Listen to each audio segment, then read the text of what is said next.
તો હેલો ખેડૂત મિત્રો, કેમ છો? બધા મજામાં જશો. તો આજે ગેલ કૃપા ટ્રેક્ટર લેવેસ તમારા માટે ફરી એકવાર ટ્રેક્ટર લઈને આવી ગયું છે.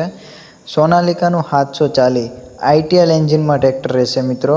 કોઈપણ મિત્રોને ટ્રેક્ટર લેવું હોય, જોતું હોય તો ખૂબ જ સારી એવી કન્ડિશનમાં ટ્રેક્ટર છે મિત્રો. ટ્રેક્ટરની વાત કરીએ તો સાઈડ ગેર રહેવાનું છે મિત્રો, સાદી બ્રેક રહેશે, સાદું સ્ટેરિંગ રહેશે અને ખૂબ જ સારી એવી કન્ડિશનમાં ટ્રેક્ટર છે મિત્રો. વિડીયોમાં તમે ક્લિયર કટ જોઈ શકો છો. અને મિત્રો ટ્રેક્ટરના એન્જિનની વાત કરીએ તો એન્જિન 100% એન્જિન રહેવાનું છે મિત્રો. તે હાઇડ્રોલિક ગેરબોક્સ કમ્પ્લીટ વર્ક કરે છે, સેલ્ફ સ્ટાર્ટ રહેશે. ટ્રેક્ટર વિશે વધુ માહિતી મેળવવી હોય મિત્રો તો આપેલ લિંક ઉપર ક્લિક કરો એટલે તમને મોબાઈલ નંબર એમાં જોવા મળી જશે. તેમાં કોલ કરીને ટ્રેક્ટર વિશે વધુ માહિતી માલિકને પૂછીને તમે લઈ શકો છો. અને આવા જ વિડીયો જોવા માટે આપણી આઈડીને ફોલો કરી લો મિત્રો. જય જવાન જય કિસાન.